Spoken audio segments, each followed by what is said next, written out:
Hi, Jessie Nebulous here, and today we have a lip tutorial. And this one's going to be a little bit different because it is going to be mostly in real time. So that'll be interesting. So if you want to get, and this is just my technique, I want to say there's multiple ways to do lips, and this is just the one I use. So to get a good lip shape, first you need to become familiarized and comfortable with this shape. And as you can see, it's just a straight line with like two lima bean looking things and then another large bean on the bottom. And that's the shape. And the reason we need these guidelines is because within your lips, they're not flat planes. They're not just flat spaces where there's no form. Your lips have form to them. They have curves within themselves. So it's important to get those in your drawing to make them look good. Make them look realistic in 3D. And the problem usually isn't the outline. Most people get the outline pretty good because, it's the part of the face that we're very familiar with is the mouth, and the way it kind of looks at its base form is easy enough to get down. But the interior guidelines we have are what's going to help us to just give a little bit extra oomph to this drawing. And the way you use them, and I'm going to zoom in for this in a minute here.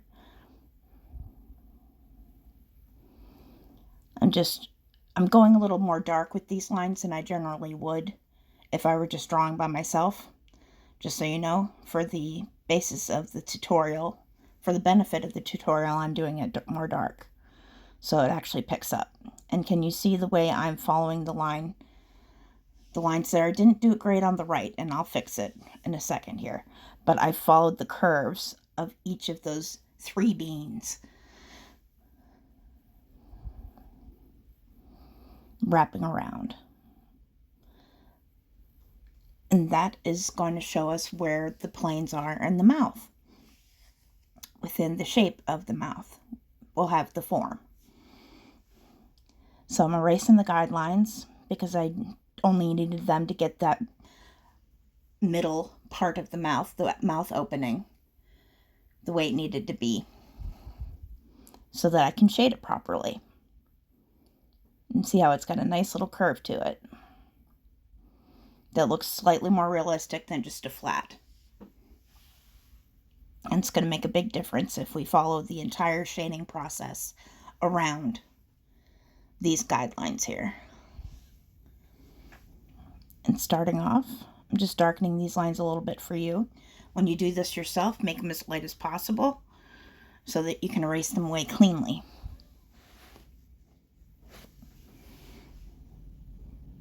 Just light lines don't show up on the camera particularly well, so I have to darken them up. So it's harder to get it to erase, as you can see. Next, I always designate where I'm going to have my highlight. And it's generally going to be the bottom lip. It could change based on lighting source, of course, always. That is a possibility. But in most cases, your highlight you're going to get on the bottom lip. Sometimes a little bit on the top, but mostly the bottom, because the bottom is actually, it kind of pooches out a bit more. And angles upwards, which is where the light's generally going to be. So it catches more light than the top lip. And I'm just darkening the corners of the mouth. The corners are always going to be fairly darkened on both the upper and lower lip. That's why I added a little bit of shadow. And if you can see, the way that I am curving these lines is very important, because that's going to help designate the form. And I'm going to zoom in a bit on the lower, when I do the lower lip, so you can see more clearly the direction of the lines. But I'm starting to curve outward, then going straight the closer I get to the middle of the mouth, until there's straight lines in the middle. and then curving again outward towards the corner of the mouth on both sides.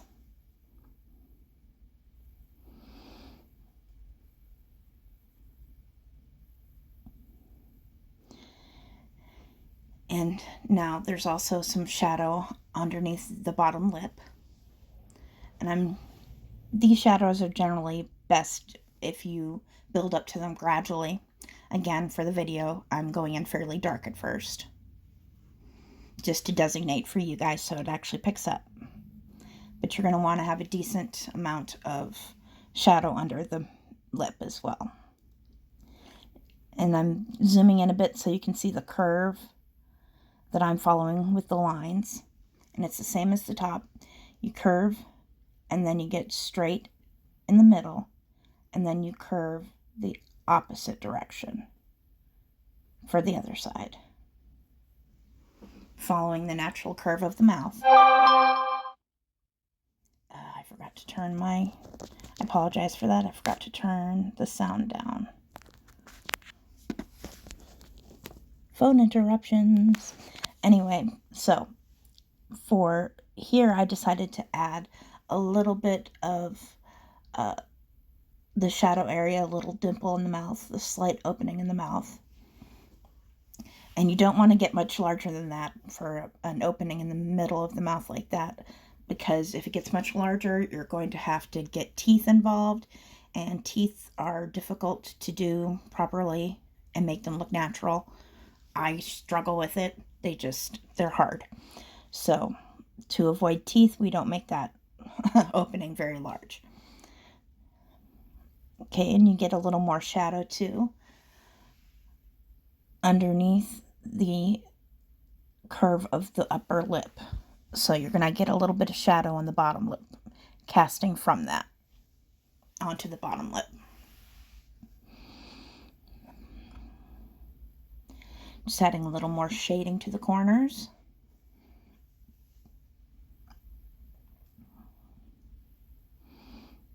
Because these are basic places that are usually the darkest. Not always, because of, changing light sources, but in most cases, these are going to be the areas that are darkest. And the way I'm having my shadow or my light cast, what I'm thinking in my brain, keeping in my mind, is coming from the right, the upper right. So the darkest will be the lower left, which is where I'm going to have the darkest shadows under the mouth. And I'm just erasing some of the harsher lines because I'm going to show you how to do a more natural lip to start off with. You don't want harsh lines. You want it to be very soft. You want it to blend, not seamlessly, but you want it to blend more naturally with just the skin tone, whatever you're going for the skin tone. This especially, I'm thinking if you have a very light skinned subject and you want a very pale, natural mouth, this would be a good way to start. Later on, I take it more in a direction of more outlines, more like what you would get if you were having makeup lines. If you were having a heavier made-up mouth, you would have more designation between the skin and the lip. So, but to start off with, we're going with more of a natural lip.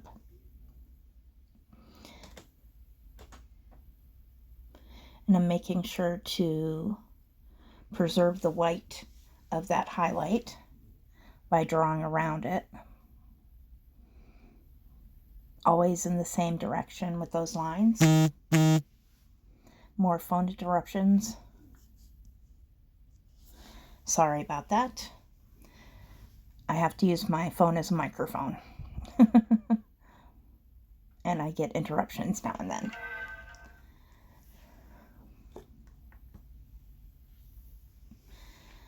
So, I'm adding a mistake here. This is a mistake. Do not follow this part. I'm actually adding the lines that lead up to the nose. I don't know what those are called, but the little line in your face that leads up to the nostrils. I'm adding that, but I'm doing it at a very poor angle. And I notice it, and I don't like it, and I fix it.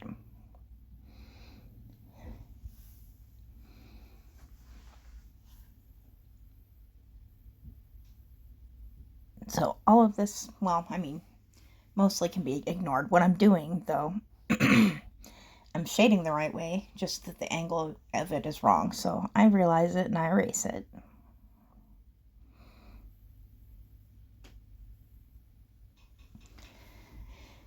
Because I looked at my reference, realized it was wrong, fixed it. The line should be more curved like this. And that's why it's good to have a reference or a couple on hand, even if you aren't drawing directly from it, like not copying it. It's good to have a reference on hand just for things like that, just to keep you on track, because that would have derailed me very quickly had I not caught that.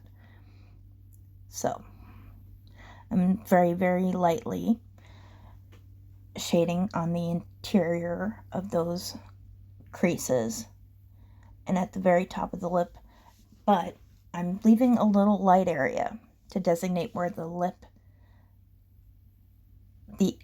edge of the lip meets the curve,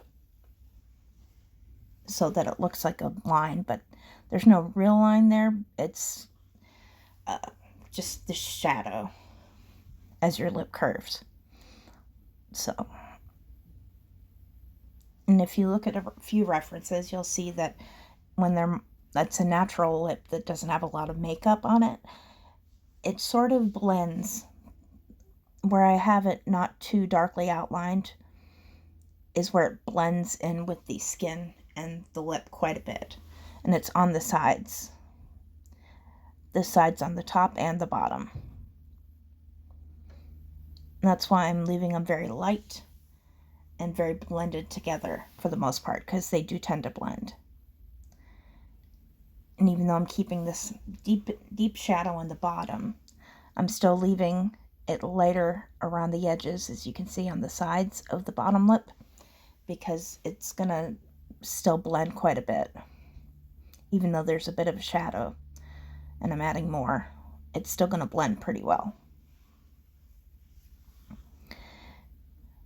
And I'm starting to add a little bit of extra skin detail, because very rarely would the skin be the white of the paper. There would still be, even on a pale subject, like I'm imagining, there'd still be a little bit of color. So I'm adding a little bit of that around the mouth and starting to darken the mouth a bit. And since it's a lot of the same stuff, I am going to speed it up, because it's a process of just repeating the same steps. So as you can see, I'm just darkening the lip by going over and over and over again. And the top lip's going to be darker because, as I mentioned before, of the way it angles slightly downward away from most light sources. So it's usually going to be darker than the bottom lip because the bottom catches more light. And it's always going to be darker at the corners for the same reason, because it catches less light. And if you follow, and as you can see, I'm starting to give it more of an outline. This is more of a more made up mouth at this point, is what we're getting towards. But if you wanted it to still be a natural mouth, you would, of course, just not have as much sharp outline of the mouth.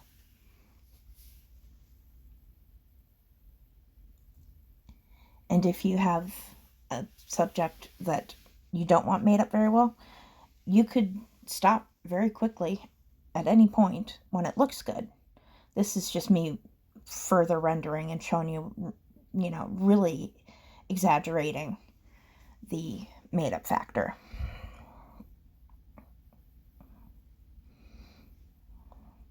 And they get quite dark, just to show you a bit more of the detail that you can get to.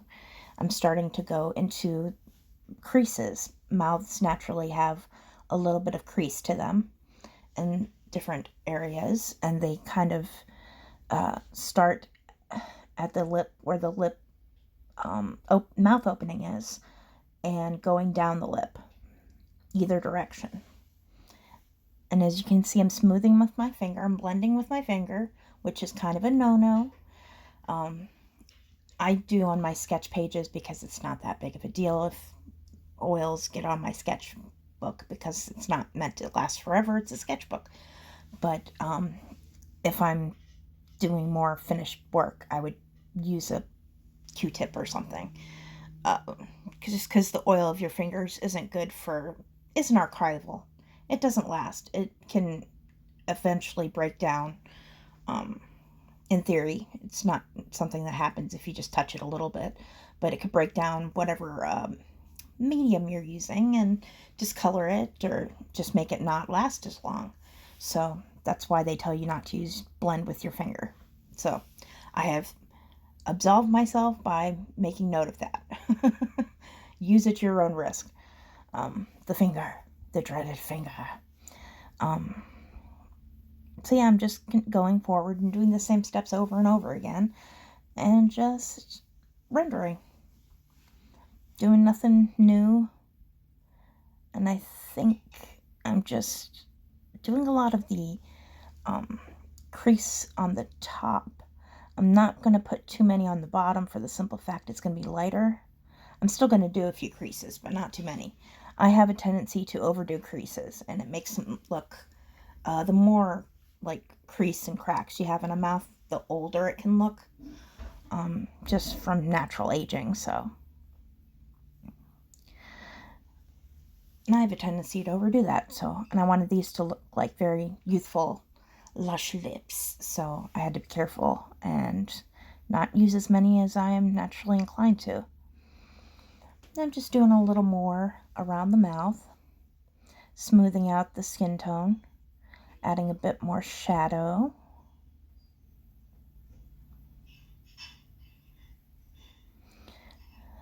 As you can see, it is darkest below where the highlight is, but in the opposite direction of what I'm thinking that this source, the light source, is. Since my light source is being imagined as being in the upper right, it's going to be lower left, where your shadows are going to be deepest. And that's just something to keep in mind as you're going along. And we're coming up towards the end of the tutorial, and we're going to show you what it looks like when it's color corrected and everything. Yep, and here it is. I want to thank you for joining me. I hope this was helpful. If it was, I have other tutorials. I'll direct you to those at the end. And thanks. Have a good one. Bye.